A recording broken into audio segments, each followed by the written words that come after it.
Last week, I told you about how John McGraw, Giants manager, coaching his team past a Pirates club that had a little band among the players, said, "You can't sing your way through this league," when asked to explain how it was that his team had come from behind to overtake the Pirates for the pennant. In the past, I've also told you about how he was suspended and fined by the National League because managing in the same highly mannered world in which Edith Wharton novels are set, he had the impudence to approach Pirates owner Barney Dreyfuss and not greet him by saying, "How are you today, Mr. Dreyfuss?" but instead saying, "Hey, Barney!" Dreyfuss's complaint to National League President Harry Pulliam about McGraw's disrespect and the subsequent fine and suspension seems inexplicable to us now, when most of our conversation would need to be bleeped in, 1905 for sure. They didn't know what bleeps were in 1905. But I don't think I've told you about a precursor incident that occurred that same year, 1905, which makes the "Hey Barney" suspension a little more understandable because it was a second offense. It's really no deeper than setup and punchline, kind of like a vaudeville routine. It involves not Barney Dreyfuss or his Pirates, but Charles Hercules Ebbets, owner of the Brooklyn Dodgers. Hercules wasn't his real middle name. It's just something the press put on him and it stuck. And nowadays you see it repeated as something that was on his birth certificate. It wasn't. The Giants were at the Dodgers, not at Ebbets Field. That hadn't happened yet, wouldn't for a while. They were at Washington Park. It was the top of the eighth inning. Giants were leading 1-0. Turkey Mike Donlin, in the process of having the biggest year of his career, led off the inning with a double. He took his lead off the bag, but a pitch-out called by Brooklyn catcher Bill Bergen caught him leaning towards third, and he was called out. McGraw argued vehemently with umpire Jim Johnstone along the first baseline, right in front of the owner's box where Charles Hercules Ebbets was sitting. Ebbets tried to interject something into the argument. "Mind your damn business, you McGraw shouted back. "What?" Ebbets said. McGraw and Johnstone ignored him and kept arguing. "I said," Ebbets insisted, "did you just call me a bastard?" McGraw stopped arguing, stomped over to the railing, got right in Ebbets' face and said, "No, I didn't call you a bastard. I called you a son of a bitch." McGraw was ejected at that point, or maybe he had already been ejected. The game stories aren't real clear about anything except that there was this argument. Ebbets complained about McGraw's language to Harry Pulliam, but Pulliam took no action, which is why I say that when the "Hey Barney" incident happened about a month later, the suspension came down not because that was even as bad as what happened with Ebbets, but because it was the second such, call it verbal assault, on an owner. And yes, owners deserve it, but before we appoint John McGraw a hero of the proletariat, let's remember that he had a chunk of Giants ownership too. I'm not sure if he had it as of 1905. He probably did. He definitely did later. He was also a team executive. And, as we have observed many times before, both generous to his friends off the field and even some of his former players, but often viciously cruel to some of those who were actually on the roster. And so there's no deep takeaway here, perhaps the opposite of one, and call it a theme for today that sometimes or often you ought to think before speaking, because even if you're right, excessive bluntness won't do you any favors, and if you're wrong, it's going to embarrass you for the rest of time. Not that McGraw knows what I'm saying now, at least I don't think so, but here we are talking about him in the way that we are as an imperfect being, and who wants to be thought of as imperfect? So contra Mark Twain, who said, "When angry, count to 10, but when very angry, swear." Hold that thought sometimes, rein it in, because while being painfully blunt can be fun, it's also alienating. Watch your P's and Q's. And while we're on the subject, remember, you can't sing your way through the infinite inning.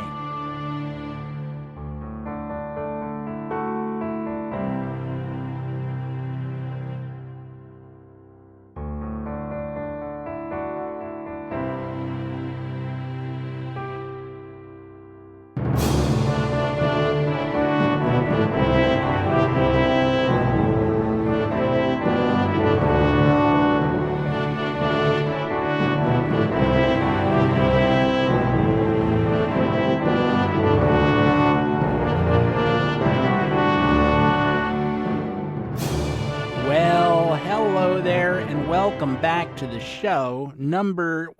Technically it's 200, but we're going to call it 199A for reasons I'll explain in a moment. As I told you last week, I'm kind of injured. I'm still having a hard time sitting at my desk for the number of hours it requires me to get through the things that I'm obligated to do. I can sit for a while, then I need to take a break, and inevitably I fall asleep or am just so much more comfortable in that recumbent position that I balk at coming back here. So a podcast that, as you know, I've always struggled to finish within 7 days is taking me, it feels like, twice as long as it normally does, and that's without guests. I am doing a second show, which is just me and you. Does it feel odd to you? It doesn't feel odd to me exactly, because I enjoy talking one-on-one to you, but, you know, there are people who have a broad field of friends and acquaintances, and some who have just a few close friends, and I feel like I'm more in that latter category. And I have had two close friends who have been with me all my life, going back literally to elementary school, and one of them is one of my collaborators on this show, Dr. Richard Mooring. We've known each other since we were about 6 years old. I think I've told you that. I think I was 7 and he was 6. I'm just a little bit older than him, almost a year. And when we were, say, in junior high school or high school, me and these two friends would get together in all kinds of combinations, because sometimes other stuff got in the way. Homework, or parents said no, or one of us was on a date if we were fortunate enough to be dating somebody at the time. So it was just understandable that we would get together and socialize in different combinations. It wasn't always parties A, B, and C, but sometimes it was A and B, or A and C, or B and C. I think I've covered all the possibilities. So we all get older, the decades passed, we've been fortunate enough to marry and have children, obligations multiply, job hours spill all over the place, something I know you're all familiar with. And you'd think that that same rule would apply, because everyone has so many obligations that it's tough to get away. But really, it's kind of the opposite, because we recognize, I think, that it's tough to get away. So if any two of us have the ability to parcel out some time, we bend over backwards to make sure that the third can go, in recognition of the fact that we don't have the flexibility to make it up to the other person, because someone is always going to be busy.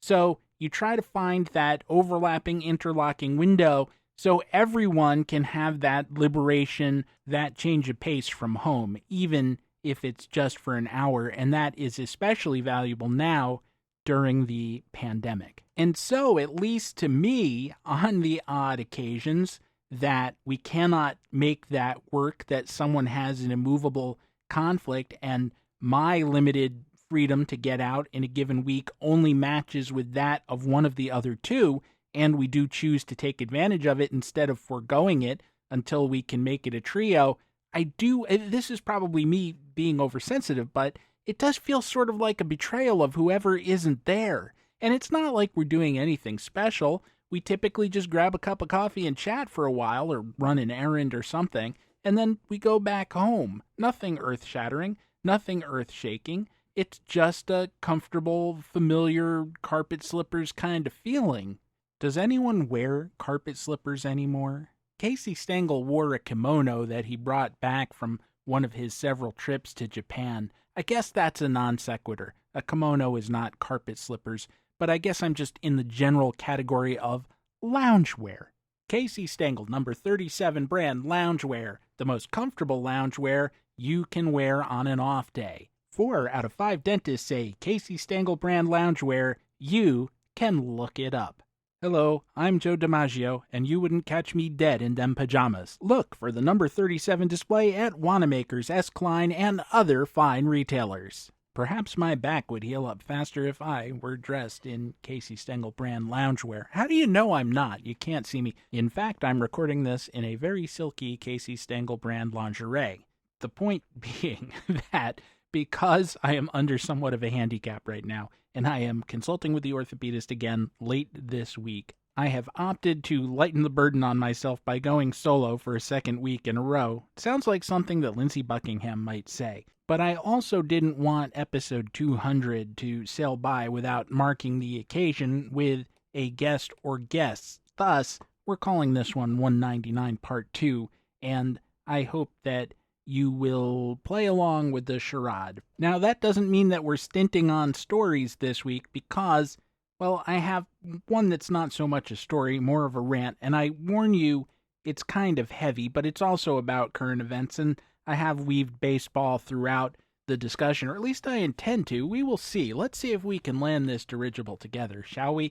And then I have a lighter tale of a great old catcher, which hopefully also has some application to our lives today. Now, it's a little early in the show compared to where I normally take a break, but I want to be able to speak uninterrupted on this next topic because it's really been bugging me, and I want to share these thoughts with you. And so, let's pause briefly here, and then in the next segment, we will talk a bit about a truly pernicious logical fallacy, which we are generally, if not always, too smart to apply to baseball. I'll see ya on the other side. Now, this is a song which I sing when anybody says anything that I don't quite understand. I could say, what? Or, I beg your pardon, but I always sing Cottleston Pie, which is a song I made up for singing when my brain felt fluffy. Cottleston, Cottleston, Cottleston Pie, a fly can't bird, but a bird can fly. Ask me a riddle and I reply, Cottleston, Cottleston, Cottleston Pie.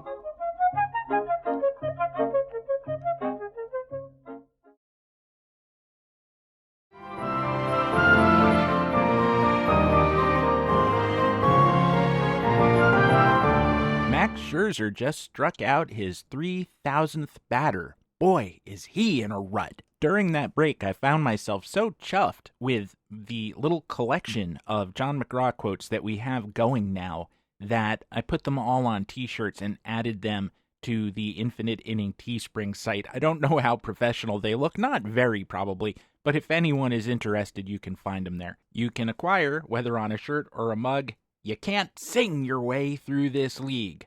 "No, I called you a son of a bitch." And, of course, "Hey, Barney." The guy was in the game for 40 years and always saying something obnoxious, so if I want to go on with this could be my career from now on. John McGraw t-shirts for that huge die-hard John McGraw lobby that's out there.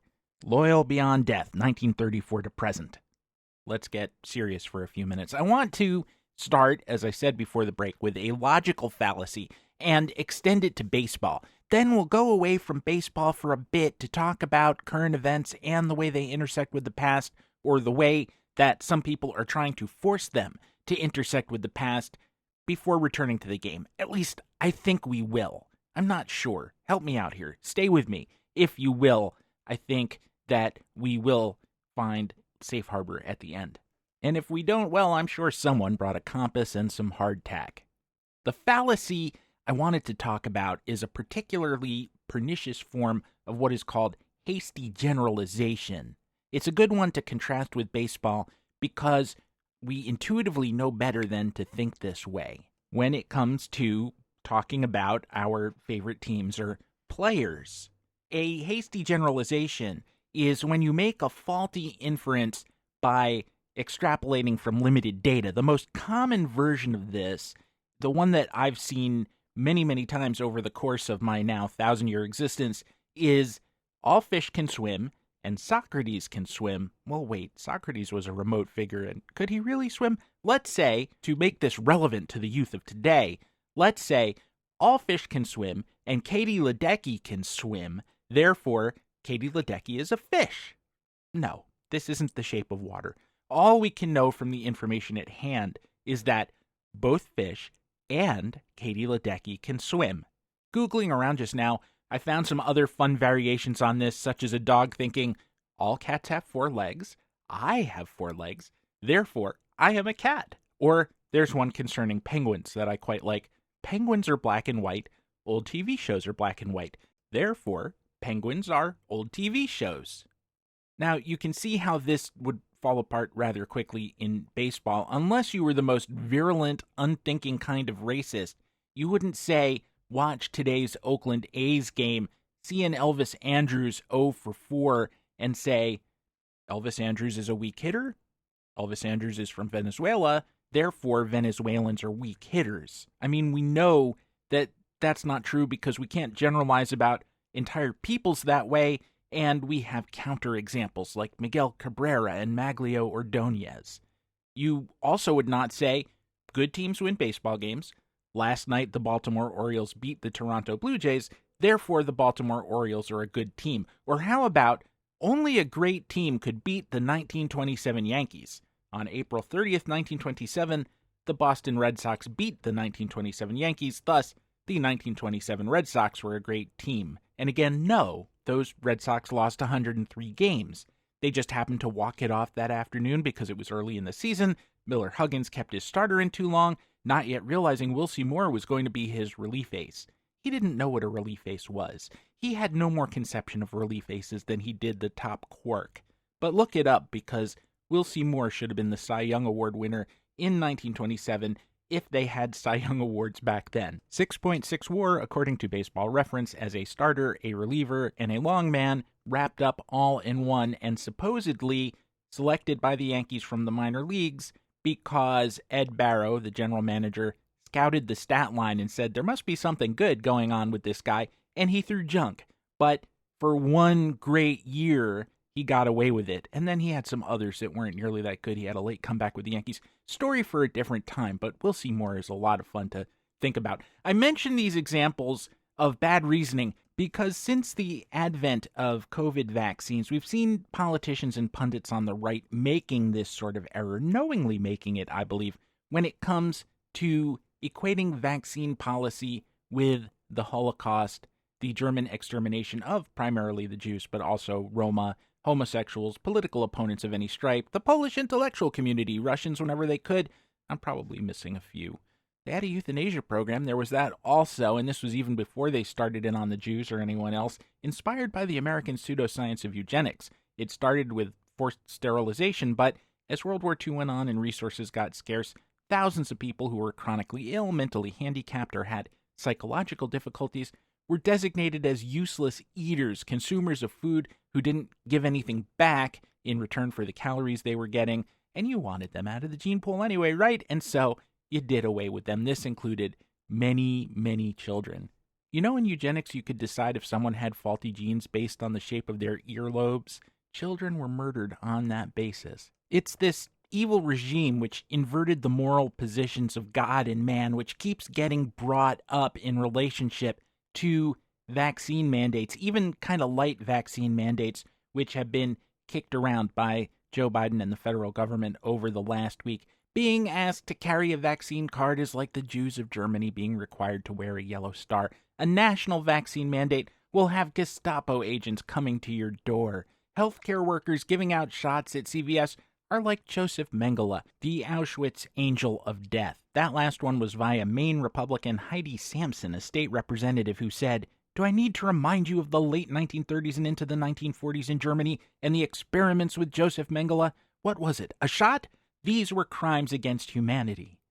Now, I know I probably don't have to tell most of the people, if not all of the people listening, that this rhetoric is not only overheated and dishonest, it's illogical, but I want to go forward with this because the value of baseball is not just the spectacle of Aaron Judge hitting a home run so high in the air that the earth rotated under it such that it had the necessary distance to come down on the other side of the fence. And check out one of the two he hit on Saturday. You'd swear that it met that description. The arc of it was ridiculous, and I'm just going to posit here that it escaped the atmosphere, hung up in low space for a little while, the earth shifted just a little bit, and the fence moved past it, at which point the ball came straight down, but now Citi Field was no longer in its previous relationship to the baseball, and thus it was a home run. So yes, we get amazing athletic / astrophysical feats like that, and they are tremendously diverting, but we also get, as we have talked about throughout the run of this podcast, all kinds of ancillary lessons. They're not ancillary, though. Sometimes they're the main thing. I'm correcting my own language here. But we get these chances to form these analogies which better explain the universe to us outside of baseball, and it makes us better baseball thinkers too. But in both cases, you do need to have a basic grounding in the facts. You have to have done some homework. You can't just have heard about Babe Ruth, or for that matter, and yes, it's awkward to group these two people together, you can't just sort of vaguely know something about Joseph Mengele. Let's dwell on him for a second. Auschwitz wasn't just a death factory, it was also a slave labor camp. His main job was selection. When a new trainload of the condemned arrived at Auschwitz, SS doctors like Mengele looked them over and pulled about a quarter for forced labor. Anyone who didn't look like they were up to that or were undesirable, and God knows that the list of undesirable people was pretty damn inclusive, they were sent directly to the gas chambers to be murdered. Now, in his spare time, he had a thing for doing sadistic medical experiments, particularly on twins, and there were all kinds of unnecessary procedures which were done by him and other Nazi doctors, and you can look them up very easily in their whole books on this. The terrible, torturous things that they did to people. Let's just see what happens if we dissect someone without anesthesia. How would they feel about that? Turns out it freaking hurts and they don't last long. I'm not going to get into the true details because they are horrifying, and most of them resulted in the immediate death of the victims. And were there injections? Sure, not just by Mengele, but by many other men who betrayed the Hippocratic Oath to become monsters. The key difference is, and it's kind of a big one, that they were injecting their victims with toxic chemicals or disease just to see what would happen. The government wants you to get a shot of a vaccine to save your life, and the intentions do matter. So let's go back to hasty generalization. Nazi doctors gave shots. The nurse at CVS gives shots. Therefore, the nurse at CVS is a Nazi. Bad pitchers give up home runs. Max Scherzer sometimes gives up home runs. Therefore, Max Scherzer is a bad pitcher. Scherzer's on my mind here because Mengele also is obsessed with heterochromatic eyes. Mengele would have dissected Max Scherzer. But Max Scherzer can relax because that's not what's happening here in the United States today. Back in the spring, Marjorie Taylor Greene, the Georgia peach, who that sorry state sent to the House, reacted to a supermarket chain's decision to put a vaccinated, can you hear my thumbs up, vaccinated mark on the ID badges of employees. She compared that to yellow stars. Quote, vaccinated employees get a vaccination logo just like the Nazis forced Jewish people to wear a gold star. She is a very strange person, and this was a very strange bit of reasoning on her part, if you can call it that, because the yellow stars were meant to stigmatize Jews in a negative way. A supermarket employee having a ID card that says vaccinated, or a badge I should say, is meant to identify them as safe. In fact, they are doubly safe. They are safe on two axes. If you talk to them, you cannot infect them with your virulent breath. They will not infect you when you're asking, where are the canned string beans? In the canned string bean aisle. Well, they will not puff virus on you because they have gotten their shot. Whereas the yellow stars in Germany were meant to otherize the Jews, the vaccinated badges are meant, in fact, to identify the people who have been given the shots as part of the community. If this were an analogy test, Marjorie Taylor Greene would have failed it because the two things that she identified are actually in total opposition to each other. It's kind of interesting, actually, because those yellow stars were, as I said, meant to mark the Jews out as aliens within Germany or within occupied territory and single them out for further abuse or make them easily identifiable for that. But it didn't always work that way because there are good people out there, even if they were worn down by the regime. On occasion, they were singled out for empathy, a sad, pathetic, impotent empathy, but empathy nonetheless. There was definitely anti-Semitism in Germany before the Nazis, but depriving a small minority, and the Jewish population of pre-war Germany was about 1%. It was extremely small and shrinking all the time as whoever was smart enough or had the resources to get out of Dodge did once the regime came to power. It's a big step from saying, I don't want one of those people marrying my daughter, to feeling like they should be abused in the street and eventually gassed. Not everyone makes that leap, or at least not right away. And so there were people who would see a Jewish person wearing a yellow star in the street, maybe someone they knew from the neighborhood, and would kind of quietly say, "I'm really sorry that this is happening, but you know how it is." We know this happened because we have testimony to that effect, and because the Nazis saw enough of that kind of thing that they felt compelled to criminalize going up to a persecuted minority and saying, "This is really bad." And that's another step on the road to dehumanization, too. You just can't talk to those people. Don't look at them. Don't acknowledge that they're there. Look the other way, Junior. Keep your eyes pointed forward at all times. And pretty soon you don't have to be told, or the people in question just weren't around anymore to be apologized to be empathized with, however pathetically. All baseball players wear uniforms. Convicted criminals wear uniforms.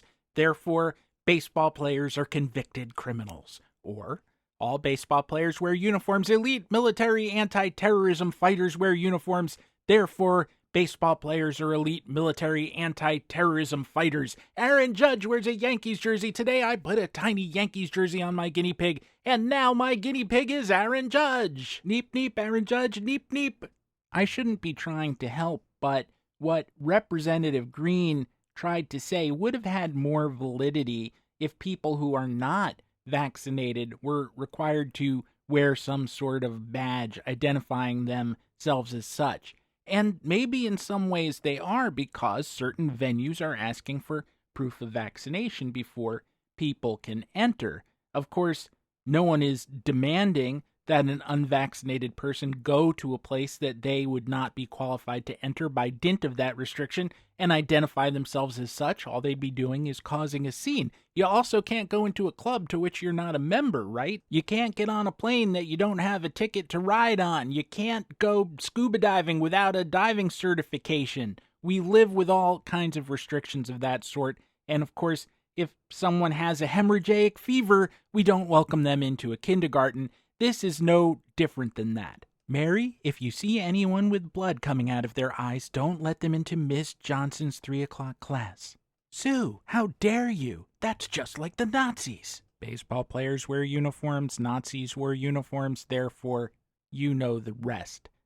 The Yellow Star was a precursor to all kinds of evil. The revocation of civil rights for Jews, their being forbidden to have certain jobs, a campaign, a boycott against shopping in Jewish-owned stores, the destruction of those places of business and houses of worship, and the desecration of their cemeteries, humiliations like being forced to scrub the sidewalks on their hands and knees, or being beaten without provocation, having no recourse to the law, children being banned from public schools and universities, being banned, all of them, from movie theaters, restaurants, public transit, signs popping up on the edge of town, "No Jews wanted here," dispossession from their homes, goods confiscated, deportation to walled ghettos where they suffered from malnutrition, disease, arbitrary murder, and frequent deportation to the death camps. The final liquidation of those ghettos where everyone went to the death camps. Those people were deprived of all rights, all dignity, and all hope before finally being deprived of their lives. It's important to remember that there were different populations of Jews and different processes and timelines happening in an overlapping way over a long period of time. We're primarily, in the litany that I just gave you, talking about that very small minority of German Jews. It wasn't until the war began and the Germans conquered places like Poland, Ukraine, and the Baltic states that they actually had absorbed places where there really were large populations of Jews. And those people were not initially sent to any camps. There were no yellow stars. They were lined up, made to dig ditches, stripped naked, or they were forced to strip naked, and then were shot one by one in the back of the neck. But that was slow and inefficient and psychologically hard on the murderers themselves, which is why the factory system of death was brought about. And I'm not sure how we get from you need proof of vaccination to go to a concert, you need to wear a mask to enter Starbucks, being analogized to that. And I think what it is they really don't know. They don't understand what it was that happened. And it is a hell of a thing. It is a hell of an offensive thing for anyone to liken their position, their irrational position. It is my personal choice to get infected with, spread, or die or cause the death of another person due to my refusing a COVID vaccine, to the plight of a persecuted minority who were singled out for no reason other than their religion, who were accused of being part of an international conspiracy to overthrow the world, or at minimum Germany, these helpless shopkeepers and doctors, and decorated soldiers, too, of the German nation in World War I. All these people who were in every walk of life, just like everyone else, who turned out to be so powerful that they couldn't prevent themselves from dying by the literal millions, who saw their parents and their children and themselves stuck in unventilated boxcars and then gassed. How dare you analogize your selfishness to their victimization? I want to give you one more example. I want you to be armed yourselves in case you see this in your life, in case drunk Uncle Jim brings it up at some family gathering, in case you see it on TV, in case someone brings it up at work. One of the ghettos to which Jews were deported was Theresienstadt in what had been Czechoslovakia. The Germans sent a total overtime of about 141,000 people there. A lot of them were very old, and since they were very badly neglected, as happens with old people who are not well taken care of, they died quickly. Of the 141,000, about 34,000 of them died right there on the premises. Another 88,000 were ultimately taken away to the death camps. This took place over a period of about 4 years. And everyone knew what was happening, including foreign leaders, the Pope, the President of the United States, average Germans, but most of all, the people it was happening to understood it. They saw the dead all around them on the sidewalks of Theresienstadt. They knew that they once had families who were now no longer around, and they didn't exactly know where they went, but as time went on, they had a sense of it. They were forbidden to try to get news to the outside, to write about what was happening, but they did. They found a way. The young of Theresienstadt made art, wrote poems, and they hid them. These were found after the war and collected. You can get books of them. One of the most famous, because it is among the most poignant, is called The Butterfly, and it was written by a young man named Pavel Friedman. The last, the very last, so richly, brightly, dazzlingly yellow, perhaps if the sun's tears would sing against a white stone, such a yellow is carried lightly way up high. It went away, I'm sure, because it wished to kiss the world goodbye. For 7 weeks I've lived in here, penned up inside this ghetto, but I have found what I love here. The dandelions call to me, and the white chestnut branches in the court. Only I never saw another butterfly. That butterfly was the last one. Butterflies don't live in here, in the ghetto. Pavel Friedman, who so beautifully contrasted the joy he took in living with the hopelessness of his surroundings, was murdered at Auschwitz. I tell you all of this light, inadequate description of this suffering, because I want you to understand how wrong these analogies are, how hurtful and how ignorant. If this were a baseball story, I would be giving you every visceral detail, but I can't bear to do that to you here or to myself, which is why it's inadequate. I'd rather tell you a Yogi Berra story. Yogi fought the Nazis, which is yet another reason to love Yogi. As I said earlier, if someone is asked for a vaccination card or wears a sticker on their store ID badge saying, "I'm vaccinated," this is intended to attest that they are safe. Talking to them will not put you in danger. You're talking to them will not put them in danger. It's very much a mutual thing. We are being asked to take care of each other and to, well, prove that we are, because not everyone is. The Yellow Star was very much the opposite. It was to show that Jews were aliens, that it was dangerous to speak with them, that you could kick them if you wanted to. On June 30th, 1935, Hitler's Minister of Propaganda, Joseph Goebbels, told a party rally, Some people think we haven't noticed how the Jews are trying once again to spread themselves over all our streets. The Jews ought please to observe the laws of hospitality and not behave as if they were the same as us. That was the message, and it worked. They successfully dehumanized an entire group of people. So onward then to the hasty generalization. The Germans forced Jews to identify themselves as Jews and ended up murdering 6 million of them. The government, or Starbucks, or the Seattle Mariners is asking people who have been vaccinated to identify themselves as such. Therefore, the government will end up murdering 6 million vaccinated Starbucks customers. You see how insane that is, right? We don't do critical thinking well as a species. Nazi Germany was an authoritarian government. Here, in 2021, the United States government is exercising its authority to try to get people vaccinated and end a pandemic. Is there a commonality? Sure. They're both governments. They both exercised a form of authority. But the reasons, the degree, the intents are very different. And if you're comparing them, all you're really doing is that fish can swim, Katie Ledecky can swim, therefore Katie Ledecky is a fish thing. And we need to ask people who make this kind of comparison, what is it that you think you're saying? What is it that you mean? Because you're comparing a public health campaign with genocide. Joe Biden is asking you to go down to Walgreens or CVS or Rite Aid and get a shot in the arm. Hitler worked to separate husbands from wives, parents from children, had babies torn from their mother's arms and their skulls crushed in front of them. Is that really the same? Is that what you mean? That's where we're headed? Great managers win World Series. Bob Brenly won a World Series.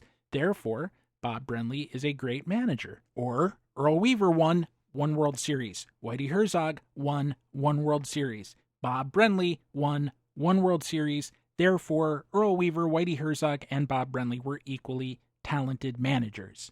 The Nazi government built roads and bridges. The American government builds roads and bridges. Therefore, the Nazi and American governments are the same. The Nazis had an army, a navy, and an air force. The United States has an army, a navy, and an air force. Therefore, I am not one of those who believes that a conversation is ruined when the Nazis are brought up. There is a real danger of government sliding into authoritarianism. There is a real danger of outgroups being identified and scapegoated. The Nazis were monsters, but not inhuman monsters. They weren't 100% different from us. They weren't very different at all. And if we pretend that they were, we really can't be on guard against a repeat. We're looking for supervillains when we should be looking for bureaucrats.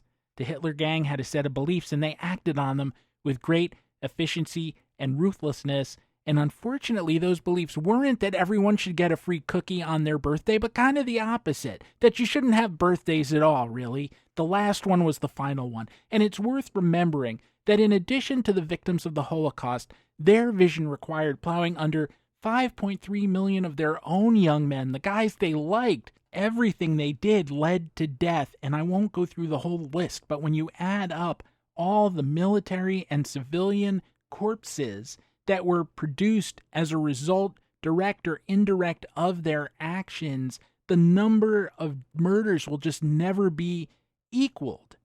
Conversely, Joe Biden wants us to stop coughing on each other.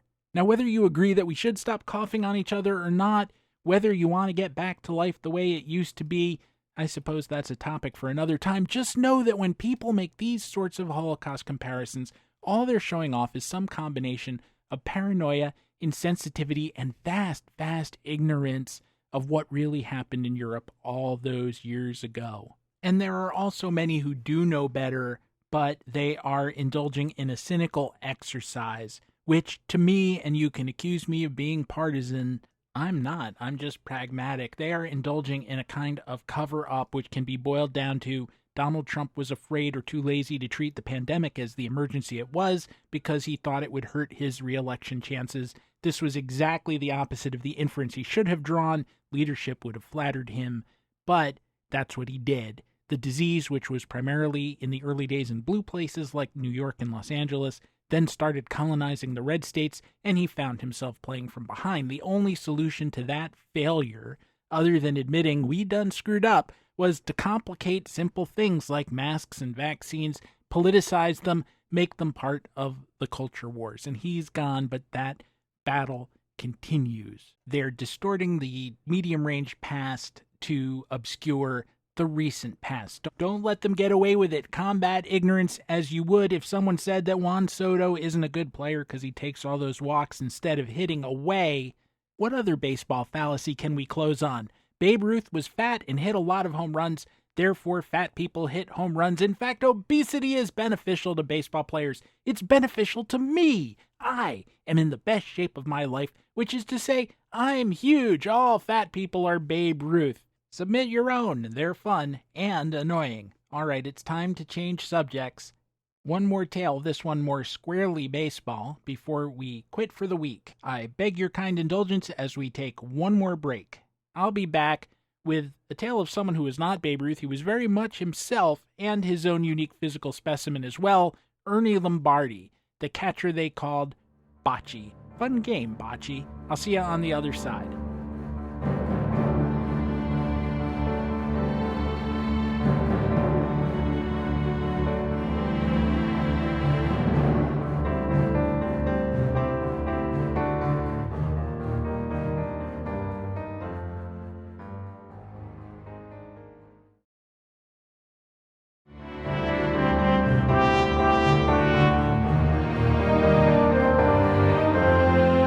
Even though I'm not completely over my recent affliction, I've been slowly getting back into my routine. Writing about the Hall of Fame inductions over at Baseball Prospectus last week, I was inspired to recall a conflict my maternal grandfather had with an employer named Leclerc. Because I was too young to understand what my parents and grandparents were debating in terms of how to deal with this guy, I have no idea what the nature of the problem was.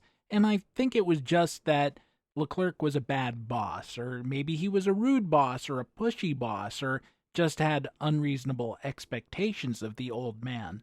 All I really know is that for years and years when I would visit my grandparents, whether randomly or on some holiday, there would always be some intense debate about Leclerc, and it was not how best to praise him and thank the Lord for his existence, but to strategize on how to deal with him, or to commiserate about having to work with him. And we've all had these discussions in our lives. If you had a decent education in American history, then you heard about the First Great Awakening and the sermon, Sinners in the Hands of an Angry God, by Jonathan, not Winters, not Majors, Jonathan Edwards. As religion has since been replaced by capitalism and the family farm by the cubicle, we are all now sinners in the hands of an angry boss. Our sins include trying to have a fulfilling life in ways that might not directly benefit the boss or the shareholders. And that's not totally fair for me to say that, as most people you work for are human beings in a tough spot just like the rest of us, and they're under their own insane pressures not to have a life except in ways that benefit the shareholders. The problem is that some of them are not great at the whole human being thing, and as we've seen in every aspect of our lives, it could be your parents, it could be your president. When you give crazy people, mean people, vicious people even a little authority, oh boy, do they run with it and abuse the privilege. Now don't report me to HUAC, I'm getting pretty far afield of the gist of this thing. So let's, pardon the expression, recenter. We all have work friends, and sometimes they can cross over to the rest of our lives and become friends. Someone once categorized the difference to me as friends of the heart versus friends of the road. In the latter category are people you work with every day for 5 years or 10 years and they feel like friends, but as soon as you leave the job, the relationship ends because it was the job that really was the main thing you had in common. There were probably emotional things you and that other person did for each other in that context. And once you were gone or they were gone, he or she needed to replace you in that same context. So maybe the person who took that job took your place in the social relationship as well. So those are friends of the road. Friends of the heart, well, they're just with you. You know who they are. Your boss, though, while they're your boss, they can't be either a friend of the heart or a friend of the road, though we may mistake them for one or the other. Someone who may be called upon to fire you at any time can't be your friend in a real way because true friends don't shiv each other for any reason. And maybe that's just a clumsy way of saying that no real love can grow or even be born in a relationship formed out of a power imbalance. There can't be trust, or if you do place your trust in that person, you're a sucker, even if they seem like the best boss in the world, because at some point it may be them or you. For what it's worth, I don't know that Grandpa thought Leclerc was the best boss in the world, or even the opposite. He wasn't free to say so. That was self-censorship on his part. Would it have been good if he did let himself say those things? A liberation? Well, maybe.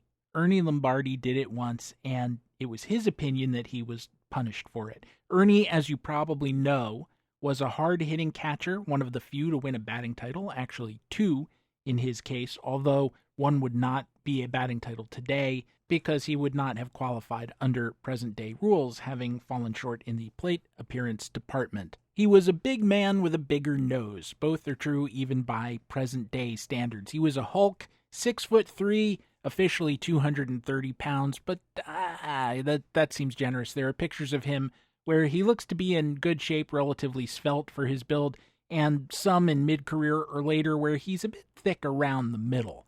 He had huge hands, and if you see a picture of him catching with both hands visible, note that his bare hand is nearly as big as his mitt hand with the mitt on it. The mitt is sort of redundant. There's an oft reprinted picture of him holding 7 baseballs in one hand. That's how big his hand was. Google and you'll find it. On one occasion, pitcher Johnny Vandermeer crossed Lombardi up, and Lom caught the errant pitch with his bare hand. Vandermeer said that he was showing him up, Lombardi was, by not even pretending that it had hurt him to do that. Reds ace Bucky Walters said that Lombardi did that sort of thing all the time. He used a golf grip when hitting with his little fingers interlocking on the bat, and I sometimes wonder if that would be a helpful thing to a few players today who could maybe make a little more contact that way. I also wonder if Ernie in particular adapted that style because it was the only way he could fit both of those giant hands on the same stick. As for the nose, it would also have been large in any era. He wasn't Cyrano, but it was close. He came up with the Dodgers in 1931, but they had a young Al Lopez at that time, so he was blocked. This is a bit like having Joe Girardi and Jorge Posada at the same time, which was a thing that actually happened and probably cost Posada a shot at the Hall of Fame. Girardi was perceived to be a great defensive catcher. I don't know that he was, and he sometimes hit a little, but not really. Posada wasn't a good defensive catcher. He had more passed balls than any non-knuckleball catcher should.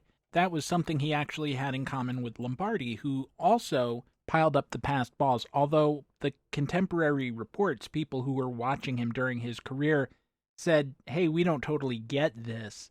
With Posada, they knew he wasn't a good defensive catcher, although Gary Sanchez has since redefined bad defensive catcher for the Yankees.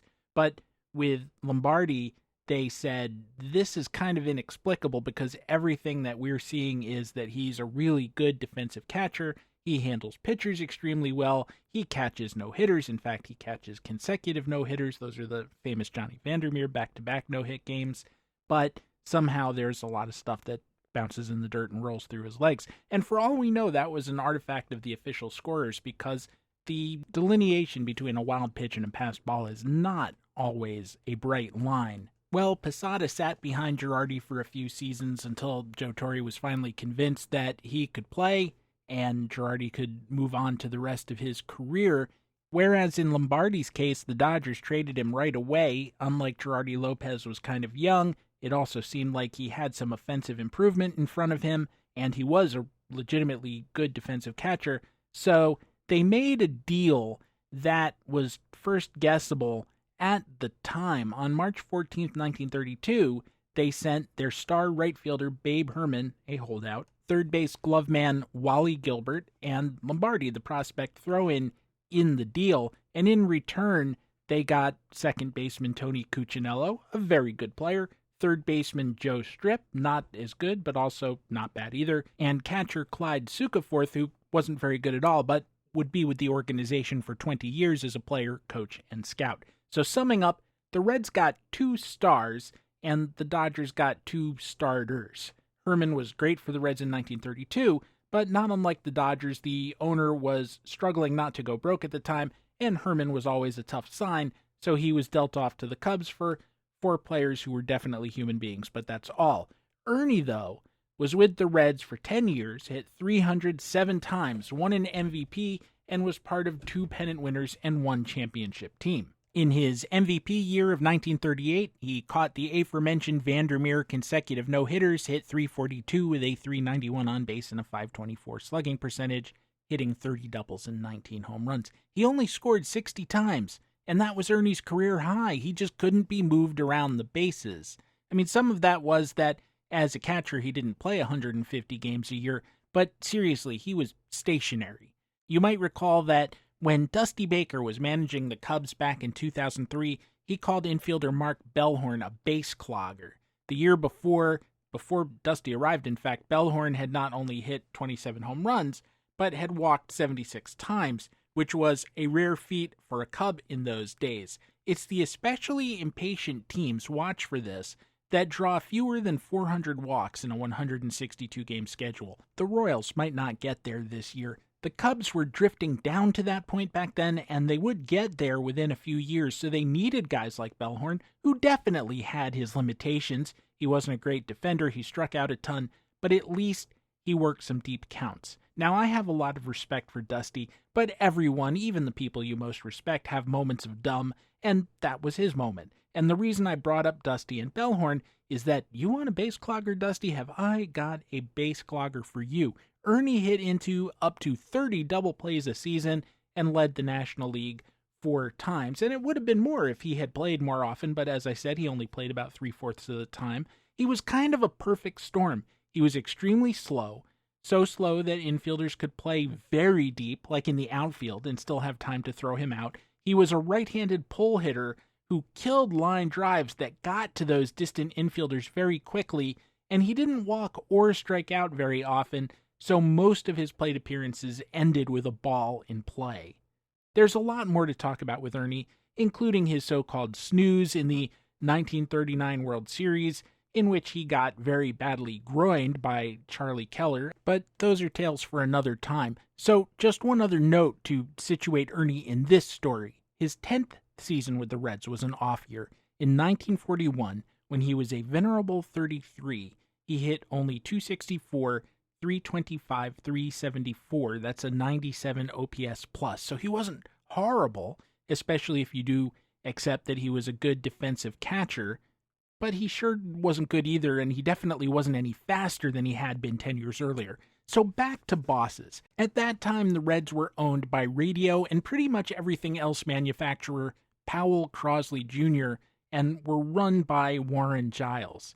He's in the Hall of Fame as an executive. He was the Reds GM from 1937 through 1951. Then he became National League president, which was a real job back then, and he held that position through 1969, which is as long as anyone's ever held it. He had taken over the Reds from Larry MacPhail, and he was kind of like the anti-Larry. Larry was flamboyant and emotional.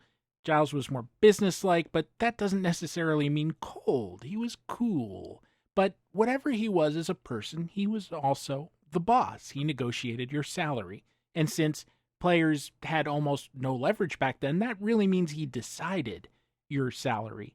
In 1942, Art Cohn of the Oakland Tribune published a piece that has occasionally been reprinted since, a conversation with Lombardi. Lom was from Oakland. He was the son of Italian immigrants. The Bay Area and Oakland and Berkeley in particular produced a lot of excellent ball players at the beginning of the 20th century. Chick Hafey, Augie Gallen, Irish Musial, Cookie Lavagetto, Monty Pearson. The springboard for the conversation was Cohn trying to get Lombardi to attend some kind of off-season banquet. Lombardi said he would, but he wouldn't make a speech. That's out.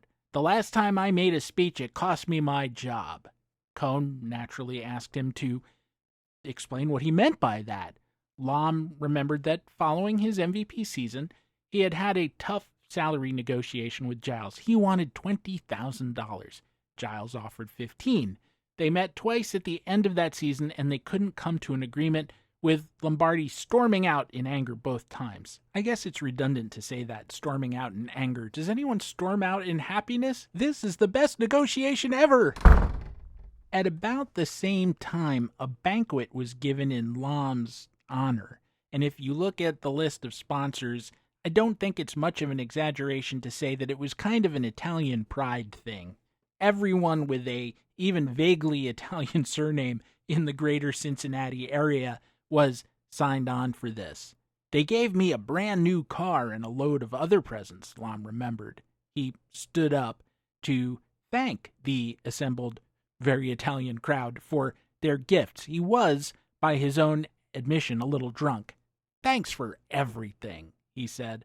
"All I can say is, I love Cincinnati. I love Cincinnati fans. I love everybody in Cincinnati but Mr. Giles. Him I hate.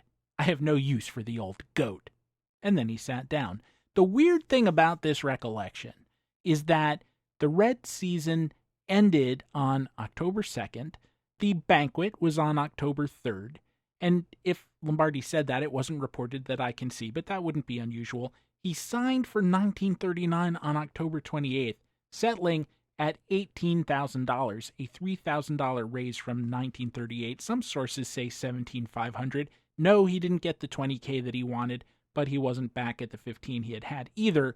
The MVP award wasn't announced until October 31st, so Lom couldn't have leveraged Giles with that, although he said that he had tried. And I guess those two in-person negotiations must have been pretty bitter, but none of the timing makes sense.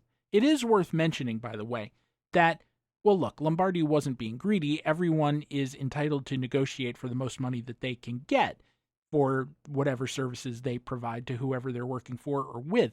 But although he wasn't married at this time, he had spent his entire career supporting one of his three sisters, a widow, and her two children. So he did have kind of family obligations, not kind of, literally family obligations that required him to maximize his earnings. Again, not that anyone ever has to apologize for that. Whatever the sequence, whatever was said, that February, Giles sold Lombardi to the Boston Braves, which at that moment was a lot like being sold from today's Dodgers or Giants to today's Orioles. It was basically exile, and Lom thought that it was in reaction to his words at the banquet. Motivated to take his revenge on Giles, he trained extra hard, dropped some weight, and given that, some careful spotting by his manager, who was Casey Stengel, do I really have to say it, some lingering finger injuries that kept him on the bench from time to time, he hit .330. He had only 347 plate appearances, but he was recognized as the 1942 NL batting title winner. Today we would have given it to Country Slaughter of the Cardinals, who hit .318 in nearly 700 plate appearances. But I think Ernie learned something valuable out of this experience. Maybe both he and Giles did, and if they didn't, we can. First, in a game like baseball, assessments of value should be made dispassionately. Everyone who hates their job says, "They can never fire me. This place will fall apart without me to run the juice press." But it doesn't. It never does. But a baseball team sort of can, at least in the short term, if you trade the wrong guy at the wrong moment for the wrong return. You can't just trade Rickey Henderson in his prime because you find him annoying, or half the Cubs because they cost money, or Ernie Lombardi. Secondly, no one ever has the right to know everything you're thinking.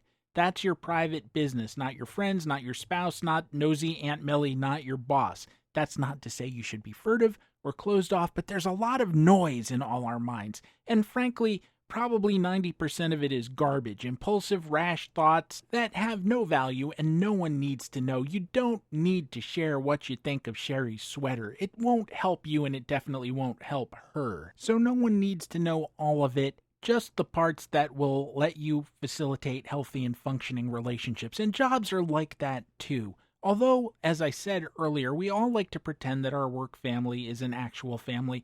It's not anything of the sort. And you cannot be as candid with your boss as you are with your mom. If you tell a Leclerc what you're thinking in terms of your compensation or title, or that you're going to negotiate with the competition if he doesn't ante up, Leclerc is going to push you out of a moving car, metaphorically speaking, I hope. Don't do that. Make reasonable requests, assert yourself, but if they don't pay off, shut up. Keep your own counsel, retain a hole card, and then leave when you have the power to do so, because it's not the squeaky wheel that gets the grease. The squeaky wheel becomes part of a tire fire. Now, Ernie Lombardi did what a lot of people do. He blew up and said exactly what he thought. And as a result, he went from a recent champion to a team that hadn't won since 1914 and wouldn't win again until 1957. In his post-career, Ernie had a victim complex, and some of it was probably fair for him to feel that way, but Bocce, old pal, I think you brought this one on yourself. This is the kind of episode of The Infinite Inning. Even 4 years in, I can feel a little twitchy about it. I very much hope you enjoyed it. You can follow me on Twitter at @GoStephenGoldman. Why go Stephen Goldman? Well, who else you got? You can also write us, by which I mean me, at infiniteinning@gmail.com. And there's a Facebook group. Go to Facebook, search on Infinite Inning, knock, I will let you in. Enjoy pictures, links, and Shanty Hogan's one-man performance of A Christmas Carol. Should you wish to support the show, and I very much hope you do, please visit patreon.com/theinfiniteinning. Gear of rudimentary kind available at teespring.com/stores/the-infinite-inning. Original soundtrack available at casualobservermusic.bandcamp.com. Finally, should you find yourself with the proverbial moment to spare, please go to the podcatcher of your choice and rate, review, and subscribe. And if your podcatcher doesn't let you do those things, send in 30 cereal box tops and receive a magical podcatcher decoder ring. Our theme song, which you are hearing now and have been listening to throughout the episode, was a co-composition of myself and Dr. Rick Mooring, who asks, if you assert that the toaster has long since stolen our souls, how would I go about proving you wrong? Well, if they just replace my spine with an umbrella before the accordionist plays a sailor's hornpipe on my back, I'll return next week with more tales and discussion and guests even from inside the Infinite Inning.